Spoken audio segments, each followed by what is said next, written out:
I want to bring an important issue that's plaguing America and needs immediate attention. I don't usually get political or religious, but this is a critical issue to the survival of the human race, and I have to get it off my chest. The Tennessee Titans were not nominated for a single SP this year, and I think, nay, I know that this is a case of Titans phobia. This is a poorly understood fear of everything that has to do with the Titans, including nervousness around Denzel Washington. If you don't tell your children about Titans phobia, who will? Thank you. This has been a Going for Two PSA. Sharona, Thank you. did you know about Titans phobia? Thank you for that public service announcement, Zach. I did not, well, maybe I sort of knew about that phobia, but I think that it's important that you bring public knowledge to that. Of course. And before we continue, we'll talk about this evening's sponsors. We have a Bell's Oberon, lovely wheat beer. It's actually like orange colored from Michigan. We like to support Michigan because, you know, No, we Michigan. don't. And then we have, well, we'll talk about Michigan shortly, won't we? And then Yes, a we lovely will. Wholesale Amber. This is an independent brewer out of Oregon that I somehow missed during my Northwest tour last year.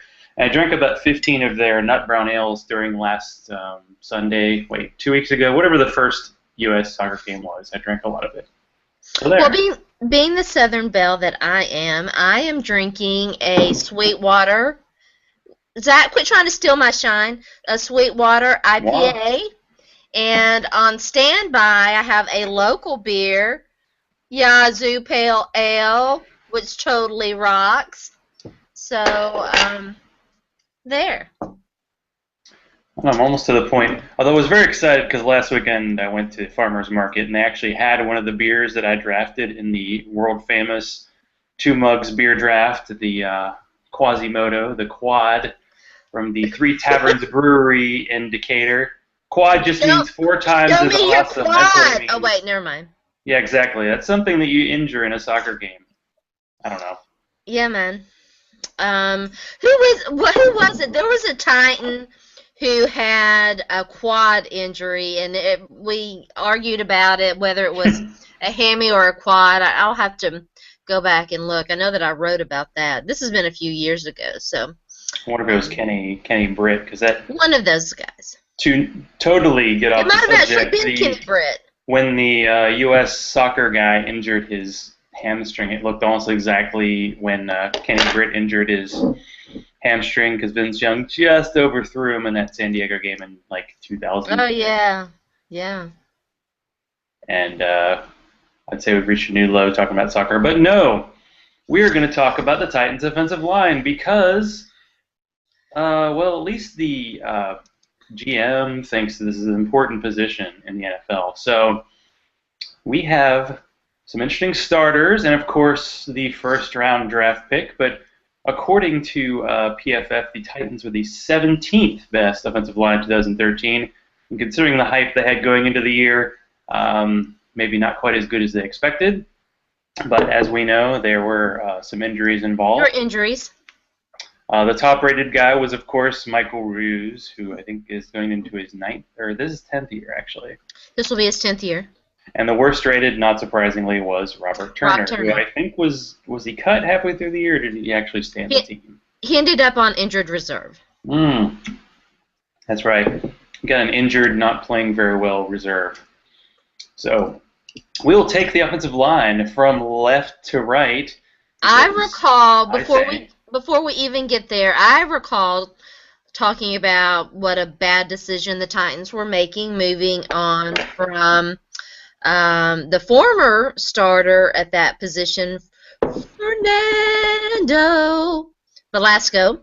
And as it turns out, Sharona once again was right. How about that? Well, it's funny because I was looking at the PFF heading. I think it was heading into last year kind of rankings. And Fernando Velasco is one of the highest-rated interior linemen. And the Titans signed him to a paltry sum of 1 year, $2 million. They still decided to cut him. Yep. And then the first-round guard by the Steelers decided to dive directly into Velasco. No, actually, it was Pouncey's Pouncey. knee, breaking his knee, which gave Velasco a job and probably, kept him in the NFL for an extra 2 years. So way to go, guy from Stanford whose name I can't remember.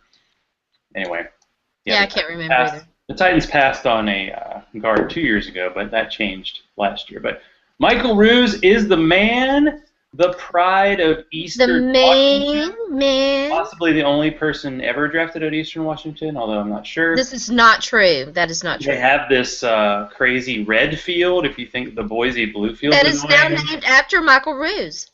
Oh, that's cool. I think they had some kind of running back that I think I overdrafted in a rookie draft a while back. But then yeah, it's probably not. They're actually a very good 1AA program. I just remember in that draft the Titans took Michael Ruse and nobody had ever heard of him. And Kwame Barnes, who I think was a Washington guy, everybody said, oh, you should draft him. And guess who sucked and who was good? So they have a good player. And one thing that Michael Ruse is doing this offseason is being that just professional. I mean, The Titans drafted a guy in the first round, and he's in the last year of his contract. And while, he is up there for an NFL player, age 32, he's been playing really well. So if the Titans aren't going to give him an extension now, they're probably thinking this is it for him.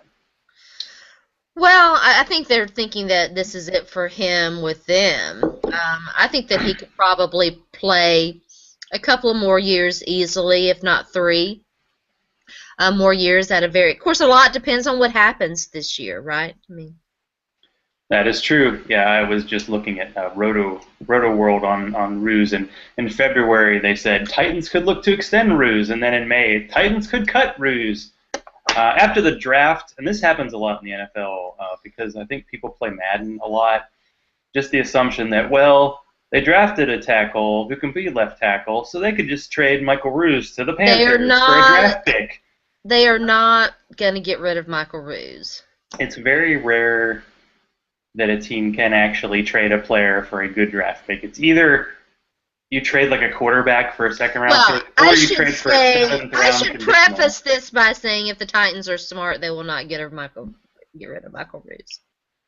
Well, they need some players in the team that people know who they are and don't make them automatically want to hurl, like Michael Griffin. So Michael Ruse is a good selection. When I got to meet Thomas Gower of Total Titans, he was wearing a Michael Ruse jersey. Oh, yeah? He likes the line play. But he didn't drink beer. He just had like a Diet Coke. But that's okay. You can still respect a man despite not drinking beer. I can respect a man that wears an offensive lineman jersy. I wonder, like 11 in the morning. Come on. Tom, if you're out there, we want to know if you've got a Chance Warmack jersey yet. I want to know if you've Warmacked yet, Tom. Now, is that like the Truffle Shuffle? Is that what that is, the Warmack thing? That's where you lift up your jersey to show your belly. I know. It's quite impressive. It's very impressive. So we seem happy with Ruse, at least for now, right? We move slightly interior to Andy Levitri, the highly coveted guard, who was the second highest Titan last year in offensive line rating. Yep. He had a bit, I think, like a knee injury last year. He kind of seemed a little slowed down. Took him a while to get going. Struggled a lot early on. Part of that was learning. He did, I think, have some off-season surgery, didn't he? And then he recovered, and he didn't. I don't think that he participated in OTAs. But anyway, part of the problem was that the center sucked so badly that it was very difficult for him to do anything. Once Brian Schwenke took over that position and the line sort of stabilized a little bit, he got into a good rhythm, and he finished off really, really strongly.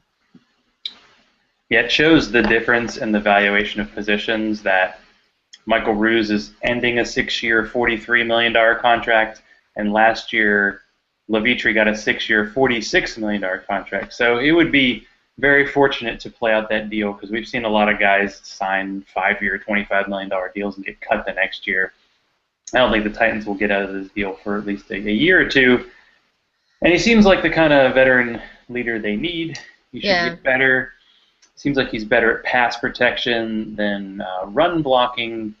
But I think another year, well, I'd say another year in the system. It's a totally new system, so Yeah. it's going to be very run heavy, but he should be better this year. He should be better. I really expect Chance Warmack, who came on, showed his rookiness early on, really came on toward the end of the season. Now, you would think that the Titans' offensive line would be one of their strongest position groups when you think about what they've put into it. That is true. I wasn't quite. I was like almost, just about ready to finish my beer and to get to Chance Warmack. But I wanted to talk about Brian Schwenke, the center, the pride of the Cal Bears. Schwenke. Who actually played in the same high school team as Larry Warford, who I think did a little bit better than Chance Warmack as a rookie for the Lions, but too bad the rest of the Lions pretty bad. He had an excellent year. But continuing the theme from last year, Schwenke had a preseason injury, didn't really get a chance to compete for the job. And then when Rob Turner turned out to be really bad and injured, they gave him a shot. Then he injured his ankle, and he had ankle surgery this offseason, which he has just come back from. Got to participate in OTAs. Sounds like he's more of a run blocker, road grader, kind of angry type guy as opposed to a pass blocker. He's a little bit smaller, but that's what happens when you're a center. Because that's what's interesting about his career is that Cal, he played basically every game, but he was a guard until his senior year. So he's still relatively new to the position. But as a fourth-round pick, you don't really draft centers very high. So if he works out, that's going to be a really good pick for the Titans for a long time. He according to some, he was the best center in that draft. So I think the Titans did extremely well there. Yeah, he was either the first or the second, it seemed like, what people rated. But speaking of highly rated, we have Chance Warmack. And I wish I could cue the Truffle Shuffle dance, because that would be pretty awesome. So Todd McShay called Chance Warmack the best guard prospect since Steve Hutchinson. Oh, yeah, remember him getting the retirement package from the Titans that year he played for them? Oh, there you go. Mike Mayock called him the best player in the draft. First guard taken in the top 10 since Chris Naoli. That was also, what's his name? Jonathan Cooper was also taken in the first round last year. Yeah, Cooper was taken before him, wasn't he? Mm-hmm. And I think part of that had to do with, well, the Titans sucked in the interior line, and the fact that this new CBA allows you to pay your first-round picks a little bit less initially. So instead of Warmack getting 20-some million, you can get about 15 over 4 years. Yeah, I'm just hoping he's not spending the OTAs in the Taco Bell drive-thru, because I remember him being interviewed on the MCM podcast last year, and it sounded like he was a big fan of the Taco Bell. Probably not the best food to be having as your training table, but he is a large man. He's a big man? And I think it was you who posted the picture of him falling down while trying to pull last year, and Chris Johnson having no chance of running around him or over him or through him. He was yes. doomed. I vined that and posted the picture. Yes, it was. It was funny. It was funny. Yeah, I'm hoping. Yeah, he'll improve. It was. I don't know. Maybe part of it had to do with he was a left guard in college and he's a right guard. I don't know about Oh my this whole God! left, right I'm stuff. thinking about that right now, and I just can't stop laughing. That was so funny. Yeah, it was a moment. It was a moment of Titans frustration, a little bit. But our final offensive lineman, the blind side, Michael Oher, who might be the second or third most recognized name on the Titans roster now, which I don't know if that's good. On April 1st, there was the following headline on your site: Tennessee Titans shore up offensive line with Mike Oher signing. Okay. 4 years, $20 million with $9.35 million guaranteed. And as you wrote in your article, he was ranked 37th and 40th out of 43 tackles according to PFF in the past 2 years. So what were the Titans smoking when they decided to give Michael Oher all this money? Well, I don't know. I don't know that you can blame Michael Oher entirely for. He wasn't. I can. Oh, I'm just kidding. Yeah,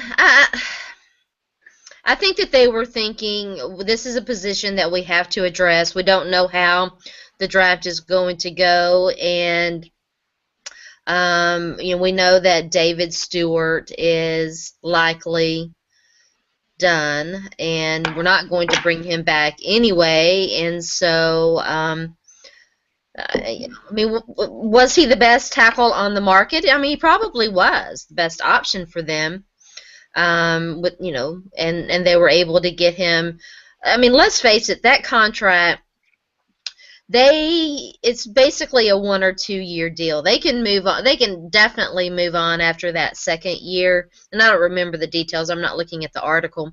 Um, they could probably move on after the first year. I mean, in effect, it could possibly be, a 1 year deal. So I thought that it was a fairly low risk kind of deal, and it gave them, some flexibility, and so all the better. Well, 9.35 million isn't what it used to be. Don't we all know that? Um, but another point, and I'll actually defend the Titans here. Anytime over the past few years the Titans have had an injury at tackle, they have had a serious downgrade in play because, of course, Yes. they did draft 2 starting tackles in the 2005 draft. Pretty solid, and they haven't really found a guy.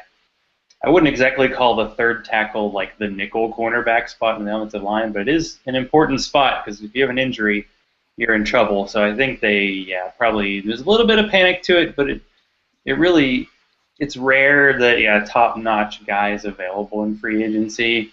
So someone like Ower is relatively young, and give him a second chance. He's got the requisite tackle body, so he should be able to play. And if it doesn't work out, well, they just re-sign Ruse and then maybe decide to put Lewin in there at right tackle. So, yeah, just based on recent history, they had to have a guy, and of course this is before the draft, and maybe they thought Lewin was one of the top 5 players in the draft, and they didn't even think he would be available when they had their pick. And they just were so excited because that was. Well, in all fairness, too, and I'll defend the Titans a little bit as well, although I don't ultimately think they made the right decision. They did No? make an effort to trade out of that spot. I know, and what, the Browns going to trade up or something? Yeah, and It they were didn't sound like they were offering very much. Or Yeah, I mean, we don't know exactly what went on, and whether it was just the Browns. I mean, the Browns have been kind of the subject of quite a few leaks about what's going on there. I mean, there could have been other conversations. We don't know. Yeah, so the first round pick, Taylor Lewan out of University of Michigan, and I didn't pick a Michigan beer on purpose because of this. Total coincidence. You did Trust me. too, Zach. Quit fronting. I did visit the University of Michigan when I was looking at colleges, and I did own a Fab 5 t-shirt, so there. I can't help myself. I like the color scheme, I actually picked them to win the national title in '87 in a basketball tournament pool, and that's the only time I've done anything good in an NCAA tournament ever. Why I don't really play it anymore. It's well, I had one good year, but the Taylor Lewan started a bunch of games, had some very minor off the field incidents, which I'm sure will be wiped off the record because, there's no big deal, right? You agree with that? No big deal. I'm just trying to get you back on the hater side. I want to see if I could, fuel the hater. Hater. Most everybody knows how I feel about this. I didn't think that it was the right decision from either a football perspective or from, we're going to go out there and get quality guys perspective. So, yeah, and, the Titans made it even worse by trying to act like we are dumb and don't have brains, and, so. That's been going on for at least 5 years. Come on. So yeah. Yeah, it was there was as someone who was at the draft event, and I think we've covered this before. The lack of excitement. You cut that with a knife in the room. Everybody was just like, huh? I don't think a pick. I don't know. I bet Chance Warmack probably got a better response the year before just because he was well known. He was an Oh Alabama yeah, I'm guy. But sure. Taylor Lewan, it seemed like he was maybe the third or fourth best, tackle prospect in the draft. And I don't know. I've heard some people not think he's really that good, but I just like him. You can find out what Sharona thinks from a football perspective. I'm getting ready I like that. to do that in-depth article that I told you about. I started with Bishop Sankey because of the fantasy football implications, and my article on him, very in-depth article looking at that situation, should get posted maybe tonight, if not tonight in the morning. So be on the lookout for that. Is should we put the brakes on this Bishop Sankey hype train? Yeah, that's one that's gonna be worth watching because yeah, the reviews on Bishop Sankey are definitely wide. It's a wide field, and while this won't answer the timeless film versus stats controversy, it'll be interesting to see how it goes. I'm anxious to see how it plays out. I mean, I'm anxious to see how it plays out. I mean, opportunity definitely matters. I mean, think of a guy like Alfred Morris, who was like a 6th-round pick, and he got an opportunity. He's done really well. Like Zach Stacy, 5th-round pick, got the opportunity. These those guys have what we call extraordinary measurables, but some guys they get the job and they're set. So hopefully that's the case because otherwise, Sean Green and Dexter McCluster. Oh, we're gonna get to Dexter McCluster just in a second. I just saw this is kind of random, like PFF Pro Football Focus does kind of their depth charts and they kind of rate what each player is. And I just noticed that they had their long snapper, Bo Brinkley, pride of Missouri, listed as a poor starter. And I'm just thinking, so if a guy's a long snapper and he's been in the league 2 years and he's a poor starter, you'd think he'd be out the door. But I think he's set there for like the next decade, really. Remember what was it, Amano, the guy they had before him? He was on the team for like 13 years. Amado. There was one guy. We had an Amato and an Amano. Yeah, Eugene, overpaid for no apparent reason. Amano, yeah, he did all right for himself. So yeah, I just it's another random thing, but hey, we're on the Titans. Got to keep going. Mike Keith thinks Dexter McCluster, the poster boy for average talent, is going to be the best offseason acquisition on the offense of the Titans. Are you with Mr. Keith? Well, I mean, when you consider what the other options are. Well, who else did they sign? Yeah, sure. Ryan Rubisky? I'm Derek Hagan? I'm kind of down with that, right? I assume that he's talking just free agency, or is he talking draft as well? I think he's talking free agency. Okay, because if we're combining the draft and free agency, well, you should read my article about. I should. And I talk about Dexter McCluster in that article. I am going to have to say I agree with Mike Keith, and I think that, and you heard it here first, Dexter McCluster will be a more valuable fantasy asset than Bishop Sankey. That's crazy talk, except it could be true.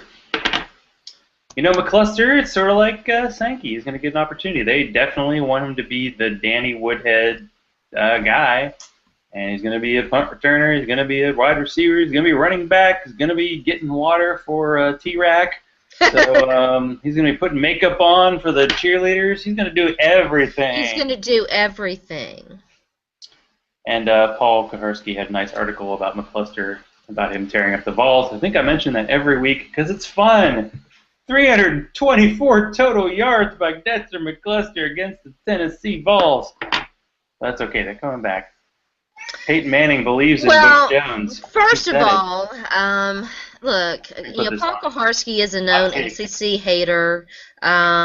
So, what, and, I didn't read the article, by the way, so I don't know what. More of a snippet than an article. It's rather short. I don't know what it says. I am very much aware of those numbers. It's funny, I do not have a specific recollection of that game. It might have been a game that I actually missed. I don't miss.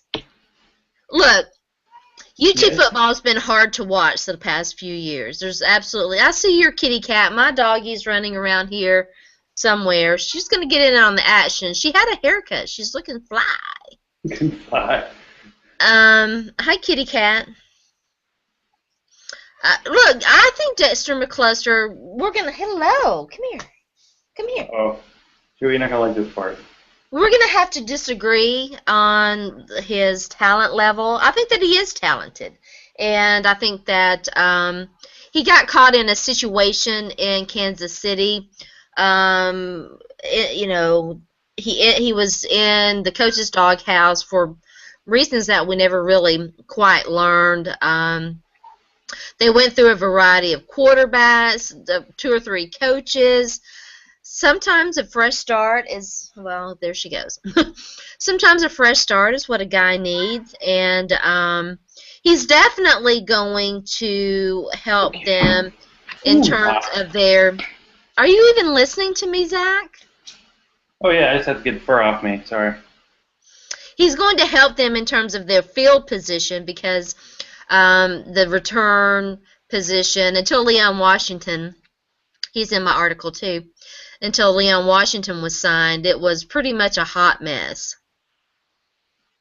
A hot mess, you say? I say. Yeah, that was a hot mess. Don't go into your very hot office with all the lights burning on you, and then pick up a really hot cat. That does not help your temperature level. Not so many thirst quenching beers will help you. They're gonna use him. For some reason, they thought he was a difference maker, even though he really never was that in Kansas City. You know, let me be proven wrong. It's happened before. Boy, I tell you, I was all into Trent Richardson last year, but I think a lot of us have much Trent Richardson atoning to do this year. Yes, I know I do. Yes. We've all been there. We'll see. It was a mistake at the time. It seemed like a good idea at the time. I still think that he, maybe he can put it together. Well, don't you think this time of the year, especially with there's like this 5-week period before training camp starts, that most of the talk about players is going to be positive because they're trying to make players look good or give them that kind of. We like to call them boost. fluff articles. Yeah, fluff article.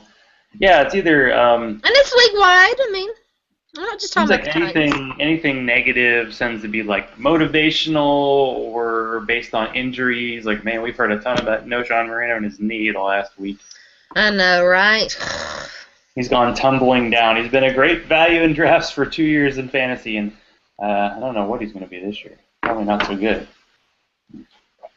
But how do we do this as analysts of the NFL? How do we survive this dead period when we only hear about people being arrested? Can we do better? We watch Johnny Manziel. We watch soccer, and even when the basically snooze-worthy OTA stuff was going on, there was hockey and basketball, and tonight the College World Series Finals is going down. Will the Vanderbilt Commodores steal one from the Virginia Cavaliers? The Cavaliers heavily favored in this series, but Vanderbilt won the first game, lost last night. The big matchup, the big rematch tonight. Who is going to be victorious? SEC. But the game starts at like 8, so it's almost past my bedtime. Oh wait, it's 8 o'clock already. They may have lost. That was a bizarre, because game 1, Vandy wins 9-8, and they score all 9 runs in the 3rd inning. That was just one of those crazy baseball things that happens. And Vandy was wearing these weird red, white, and blue jerseys, so I was like, they're not even wearing their colors. What's the deal? But they're back to the black and gold. The black and gold that covers the black and blue, and they get beat up most of the time in the SEC. But not lately. They've been okay. Well, we'll have to see how they do in football now that Jimmy Frank is gone. That's right. But I was at the farmer's market on And I Sunday. like Derek Mason, by the way. I saw a Johnny Cleveland T-shirt. So the excitement Nuh-uh. about Johnny Manziel in Cleveland is real. But if I were a Cleveland fan, I'd be excited too because Sure. Brandon Whedon, Brian Hoyer. I know Brian Hoyer's kind of a local guy, but come on, it's not going to What get the did you? stepping stone. Are you going to say anything about what Brady Quinn said? So who was listening to him? Is he doing like radio in South Bend or something? Like all the Yeah. Tennessee quarterbacks who never do anything, who do local radio after they're up. I don't even understand what. I don't know. I mean, I just remember Brady Quinn doing like some kind of muscle milk commercial and never doing anything in the NFL. So yeah, I He know it's weird who we listen to. he made some money, so I guess he's probably doing okay. Well, quarterbacks, they say they're the brains of the operation. So maybe he did some investments. I mean, after all, he's a Notre Dame guy, and they probably get some nice jobs after they retire, right? Him Yeah. and who was that really hyped quarterback they had who was supposed to win 2 Heismans who never did anything? Clausen? It seemed like for a while. Clausen's actually he got signed by the Bears. Like wow, because he disappeared in no time. That happens. What happens? Beer's good. Beer is good. I'm still on my first one. Are you on your first or second? First, second beer. You too fast, I forget. Hey, these takes are so hot. I gotta drink beer. I know, right? HAWC takes. What are Baby. you talking about? Better than hot cakes or hot takes. I totally forgot that I somehow got invited to this giant fantasy league, the 2014 SFB Invitational, which, from what I hear, has 240 total teams. And this league involves 20. There are 20 leagues, 12-team leagues, 22-round draft, 1 quarterback, 2 running back, 3 wide receiver, tight end, and 4 flex positions, including 1 as quarterback. Initially, he said you could have 2 quarterback flexes, which would have been totally insane. Oh wow! The ability to start get 3 quarterbacks. Though you've got 20 teams. Wow, you're not going to have too many people flexing a quarterback. Well, it's 20 leagues with 12 teams. It's basically you play your league and then you play against everybody, and there's a grand champion. And I don't think it's going to be me, but I got to figure this 2 quarterback stuff out. Sal Stefanel, who won the Fantasy Sports Writers League. Yeah, he's the big 2 quarterback guy on the internet. So I played in one year. I didn't like it. Well, when I was at the Expert Sports site in 2005, I played in the 2 quarterback league, and I'm pretty sure that was pretty revolutionary. And my quarterbacks were Mike Vick and Jake Plummer, and I won the championship. So there. Maybe I have something to offer this year. Because I was all like, yeah, we're going to wait on quarterback, and then when you have to play 2, it's like, well, crap. I'm trying to remember who my quarterbacks were. I think Jake Delhomme was one of them. It was a particularly sucky year for quarterbacks too, and I decided I was never ever doing that again. Yeah, quarterback seems extraordinarily deep, but then when they're 2, once you get to 33 and you do 3 times 12 and you get 36, you're like, it's going to be bye weeks are going to be a little tough. But with all these flexes, I think you're going to be all right. And then what I do like about this league, I like the fact that there's no kicker in defense. Team defense in fantasy is just like it's a waste. Let's roll dice to decide who wins this week, kind of thing. It's like either do an IDP type thing or don't do it at all. I agree. IDP, yeah, you know me. I just picked up D Ford in my dynasty league. Whoop. I don't know. He's supposed to be taking over for Tom Bahali next year. So it's just the point of the year where we have 60 roster spots in my dynasty league. So every week I'm like, yeah, let me get rid of one of my crappy veterans and pick up some undrafted free agent guy. I picked up Henry Josie because he's a Missouri guy, and I picked up, I can't remember his name, he's a receiver for the Chiefs because the Chiefs have nothing at receiver. So I don't know. D'Anthony Thomas. You get to the point with fantasy leagues that you just want to have every player. Weapon. Albert Wilson, I think's his name. He was a receiver. Yeah, well, that was the thing with the Dexter McCluster. It's like the Anthony Thomas is basically Dexter McCluster, and you could have got him in the 5th round. But apparently the Anthony Thomas isn't that fast either. So who knows? Those really small guys in the NFL, it's like, well, let's see that guy take a hit and see if he survives. If his career is going to be very long. So yeah, it's exciting to be, in a draft that's coming up. I guess I should, prepare and stuff. I still have 8 weeks till my local draft, when we do all keepers, and I'm sure everybody's going to go quarterback crazy, and hopefully I can, avoid that. I'm sure that Peyton will be taken early. Peyton. Sorry, I had to say that. We are finally winding down to the end of my dynasty draft, and when it's completely said and done, I will tell you what I did.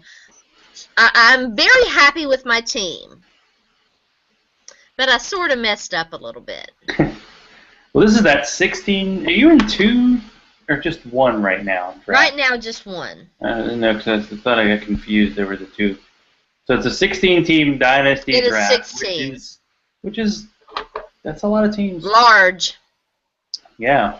And how many rounds? And this is just Team D kind of league? We're on round 20 now. It's a 20 roster.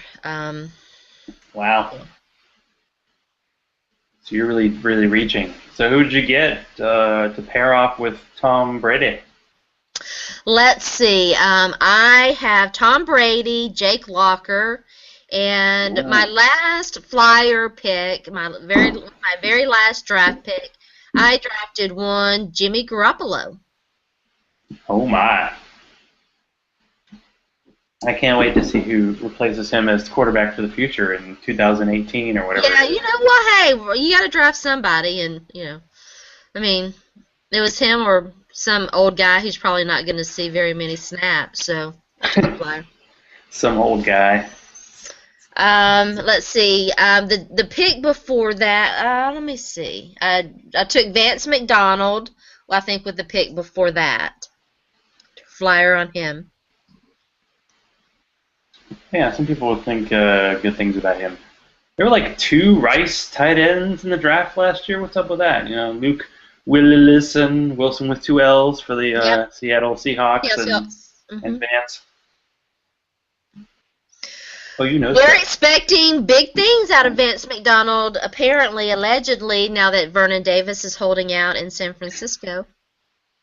He wants more money, I don't blame him. I don't know. We all want more money. More money, more problems. Except, I want those problems. Wait.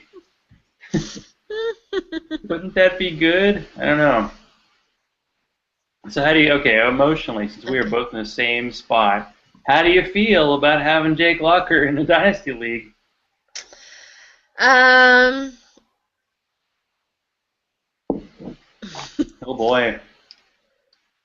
Well, I am counting, first of all, on Tom Brady rebounding. What did Frank Wojcik say? Yes? No? Ask again later? I am counting on Tom Brady rebounding to a certain extent, having a nice year. I think Tom Brady's going to play out his contract 3 more years. And he's got more options. They're a season removed from all the Aaron Hernandez drama, so to speak. And say it lightly. Yeah. I also, get this, I have Tom Brady, Jimmy Garoppolo, Aaron Dobson, and right before it came out that Brandon LaFell might play the Aaron Hernandez role, I drafted him. What? I don't even know what to say about that. Brandon LaFell, a mediocre receiver, going to play the... Okay, but they don't have... I mean, last year at this time, weren't we getting all worked up about a guy named Zach Studfeld, or as we like to call him, Zach Studfeld, because everybody thought he was going to be the guy, because Rob Gronkowski was hurt. I was in a fantasy league where it was called Redraft Squared, where you played the first 6 weeks with one draft, and if you won We moved on to the next level. You got the draft again, and I took Gronkowski in that first level, and he never even played for me. He didn't play for the first 6 weeks. And Sudfeld got cut. So, yeah, I don't know who that second, I mean, I think DJ Williams is one of their tight ends, and I forget who. That's one player I just don't know what to think about is Gronkowski, because when he's played, he's put up stats that are just crazy. Like for tight end, he has like a touchdown a game in his career. That's like his average. But last year he came in, everybody, held him all year, came in, he did really well. Then he got hurt again. But everybody's acting now like an ACL is just like, oh, I just had my, or a tooth pulled or something. I'll be fine in a week, So, we'll see. That high-end tight end is something worth looking at in drafts this year. You got Jimmy Graham, if you want to jump on him in the first round, and it looks like you may have to get him even early in a first round, or then you wait till about the third round, and you got Rob Gronkowski, you get Julius Thomas, you get Jordan Cameron, and then you might wait on a guy like Jordan Concussion Reed a little bit later and decide who do you want. Like Greg Olsen. Greg Olsen, right? Because Cam Newton doesn't have anybody else to throw to.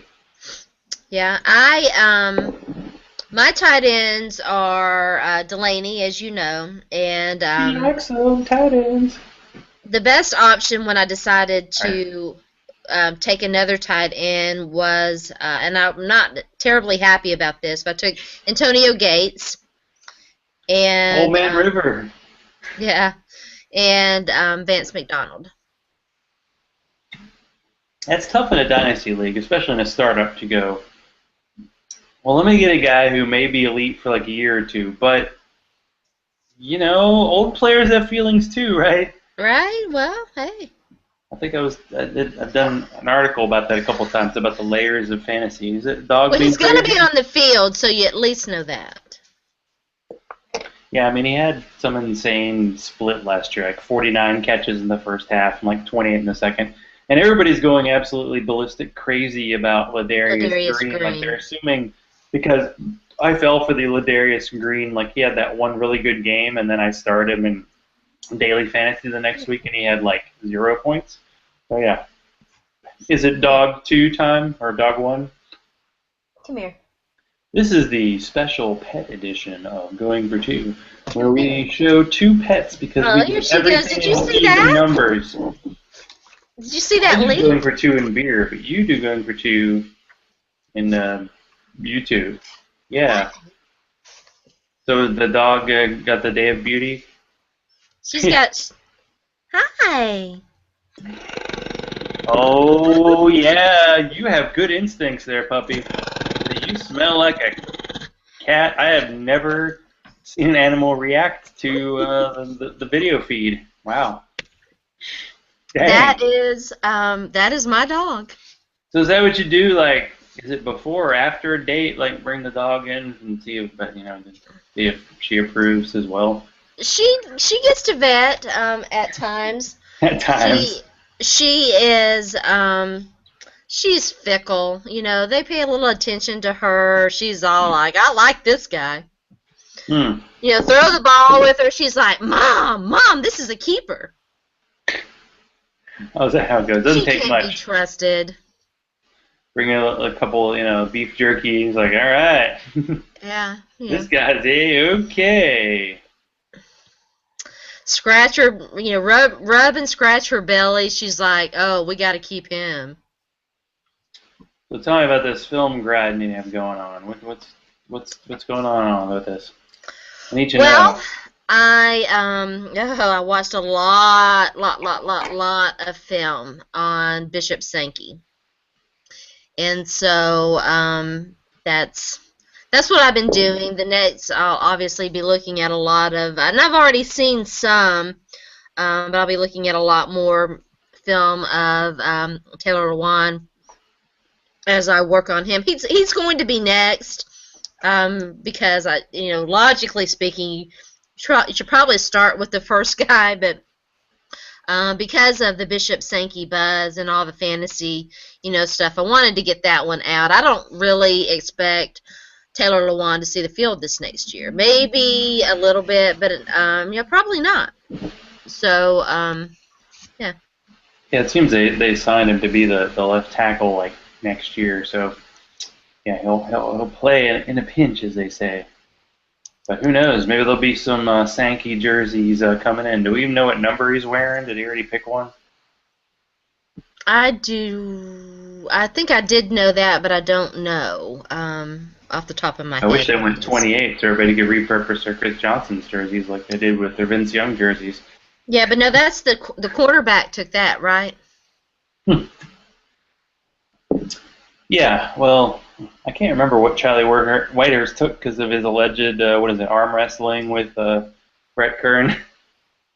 Remember that non-story from a few weeks ago where they were like, "Oh, the quarterback, yeah, I thought no, but 12, it's the fans, 12, see, right here, I have proof, 12. Oh wait, sorry, 12, that's us. We invented this. We have a patent. No, we don't." It's kind of funny that some podcast I was listening to, they referred to, what embarrassing jersey you owned for your team. And it was about like the Seattle Seahawks and how they had number 12. And the comment was, well, only a team that was like really desperate to get some interest from their fans would do that whole 12th fan thing. I was like, hey, that's what the Titans did like 2 years ago. Or was it 3 years ago? It was a few years ago. Whenever they got rid of Justin Gage, the immortal number 12. 12 gauge. I didn't know an actual player could get that. Could get that position, But Charlie White, I don't think we're going to sell too many of those jerseys, but who knows? You never know. I saw a ton of Neil O'Donnell interest during the Steve McNair time, so you just don't know. There were lots of you still see a Kerry Collins jersey floating around out there. Someone like near where I sit would have like an Al Del Greco. And I know Al Del Greco had actually a really good NFL career, but I just remember him from absolutely choking in that playoff game against the Ravens.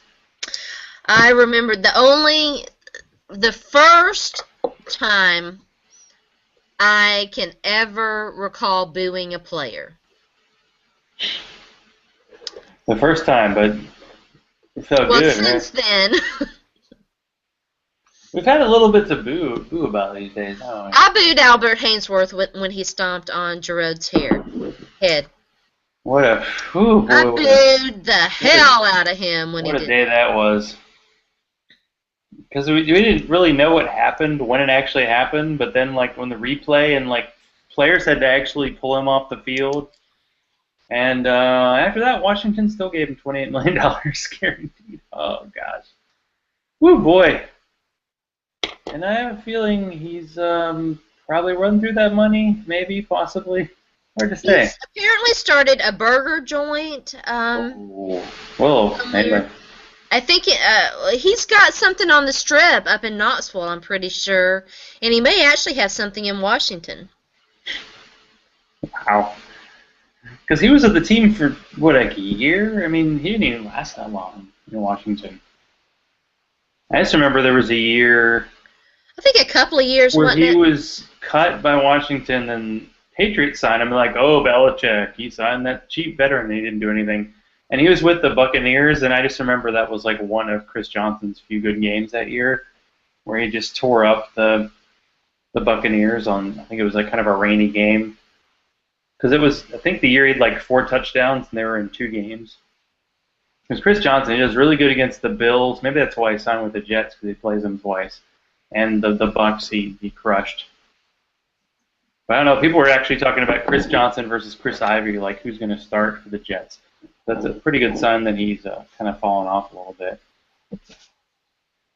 He's not healthy yet, so I don't know that. I don't know that the Jets know until he gets fully healthy. Yeah, it's kind of too bad because he never missed a game for the Titans, and he put up really good numbers overall. And running backs miss games all the time, but even though he's playing through pain, he had surgery, we still don't like him because of his attitude was just not great, and he never They never seem to give credit to anybody else. I'm still wondering when the NFL or anybody is actually going to talk about the fact that he was never on the injury report. Oh, with his knee thing? Mm-hmm. Yeah, I just remember the Jeff Fisher questionable. Like every player he put in the injury report was questionable. And I think the league actually had to change the rules on that because it was, well, because a lot of people use that injury report for gambling purposes, and questionable just doesn't really help you very much. I mean, a guy would be like 97% sure to start, and you put him in there as questionable just to mess with people. Because Jeff Fisher, you think we'll miss Jeff Fisher when he's gone? Because I know pretty soon. Fisher wasn't the big problem. I mean, it's Bill Belichick who's the big problem. He did that too, yeah. But that's, I don't know. There's so much information out these days that it's really hard for them to be sneaky about anything.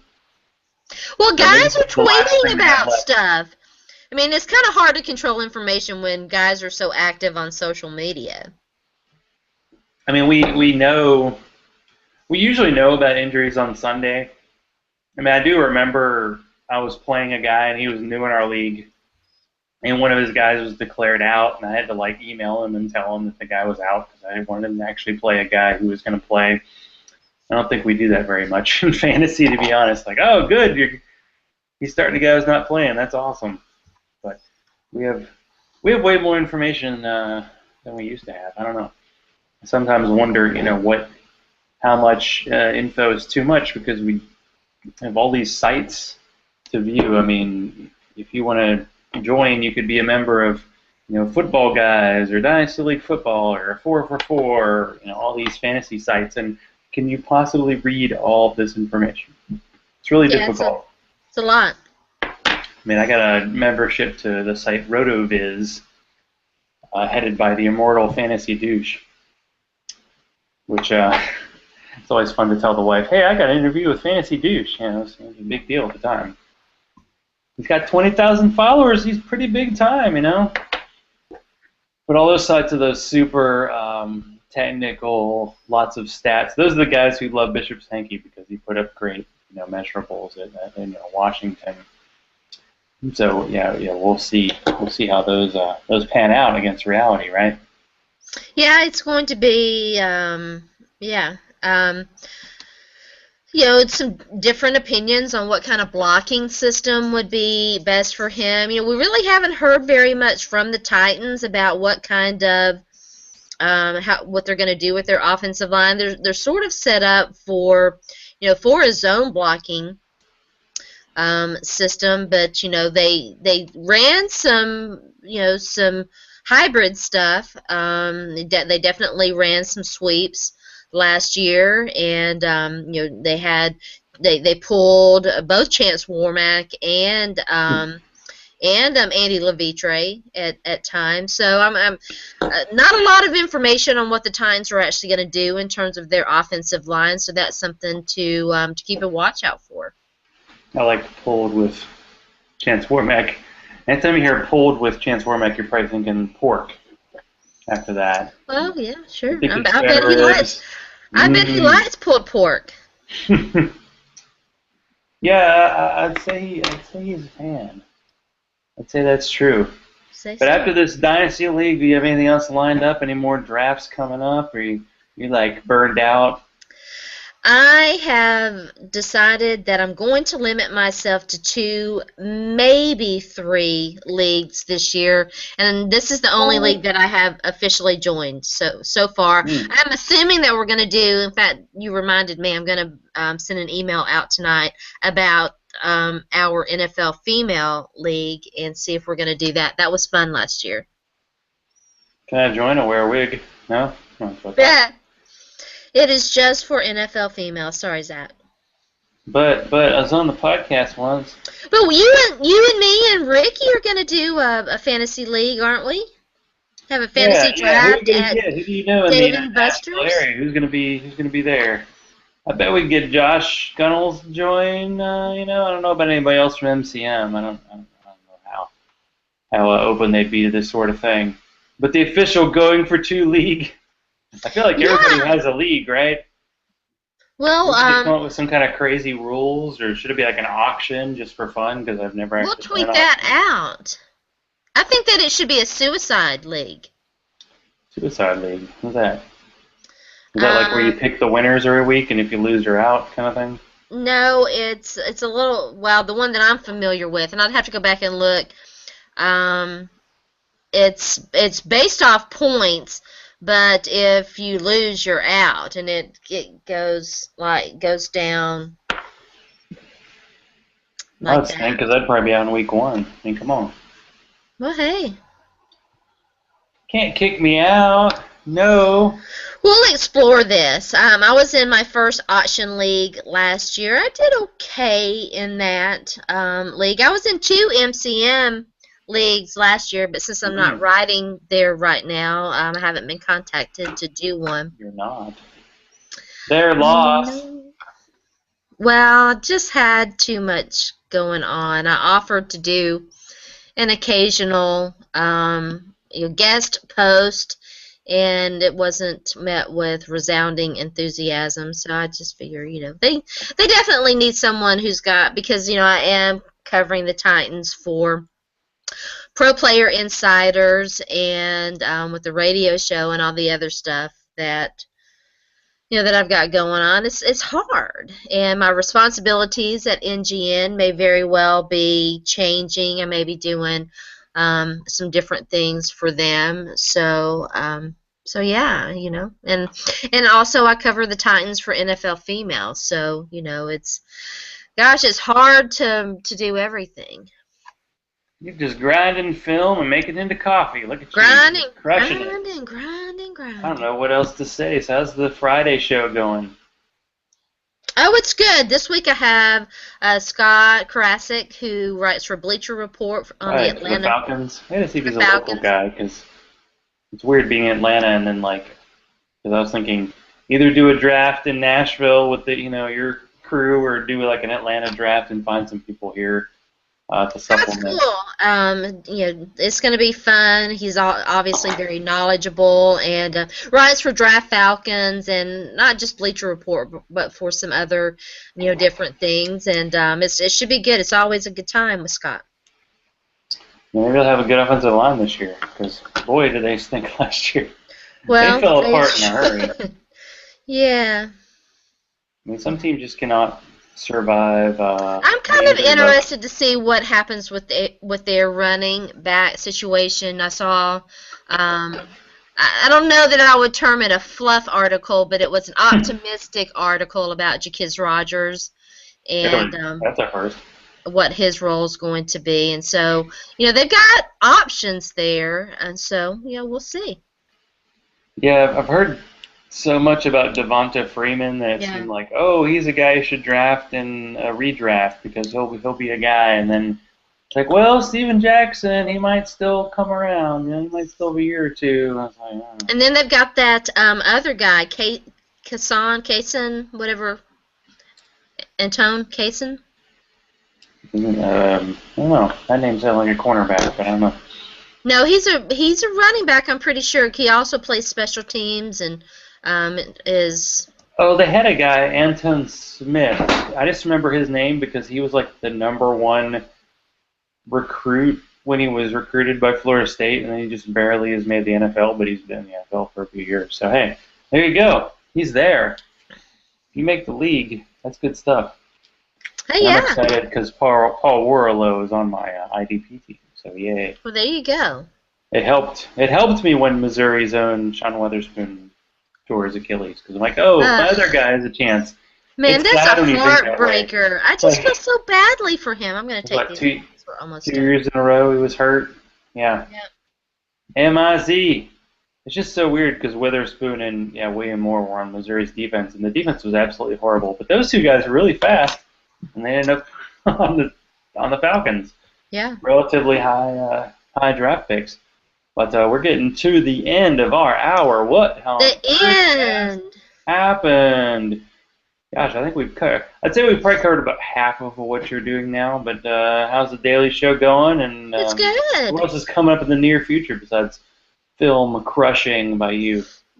Well, as I've been promising and telling everybody, I'm starting my series on the draft picks, and I started with Bishop Sankey because of the fantasy implications. See, And yeah, that should get, like I said, posted tonight, probably in the morning. It's looking like because Sharona is going to take a little bit of a break, and next will be Taylor Lewan, and I've also got prediction, not so good. I've got a couple of surprise things in store, things that are cooking out there that I'll have to hopefully be able to share next week. I just did a soccer podcast with the guys over Oh, over at Yellow Carded, and that was a lot of fun. You should check that out. And tomorrow or Friday night, again talking to Scott, and it won't be too long. We'll be cooking. We'll be starting the NFL Female Tuesday night weekly webcast talking about all the teams in the NFL. So that should be fun. Tomorrow morning on the show, we're going to talk about who the winner of the Virginia Vanderbilt baseball game, and we're going to talk some NBA draft. whoa, other sports, they happen. And yeah, anybody who has like employees tomorrow, like give them a 2-hour lunch tomorrow for the U.S. game. Just saying, just Yeah, easier for you. yeah, go USA, Let's all USA, let's all be in on that. USA. And not speaking of U.S., I did an interview this week with Jonathan Vandersloot. Gosh, I hope I said that correctly. He is the head of Top Team Fantasy. He's a Canadian rocket scientist. How about that? And Impressive. shortly, I'll be doing an interview. I had a little mini Twitter debate with a guy who has a handle called Fantasy Acumen about the Washington team name. We're going to be doing a kind of an interview to kind of get you warmed up, and then we might be doing a little Twitter or Google Hangout kind of debate going on to discuss that hot button issue because we like hot takes here on the show. Hot takes. See how that goes. I want to have more of, like the show I did with C.D. Carter to just talk about people and what they got going on. I think Jonathan Bales will be coming up shortly because he's doing so much.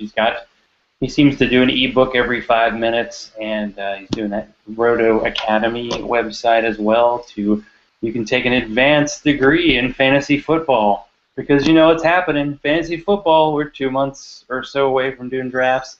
Yep. Preseason football's coming up soon. We'll be annoyed by that. And regular season NFL football will be shortly. And I probably won't get to see Sharona because she'll be doing 47 shows a week at that point.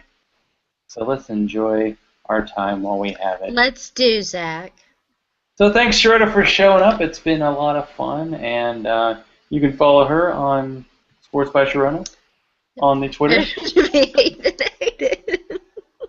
And Halo holds up the horns, I hear, or the other way around. Yeah. And, Zach_Law on the Twitters. And keep thinking football dreams, because it'll be happening sooner than you think. Good night, everybody. Night.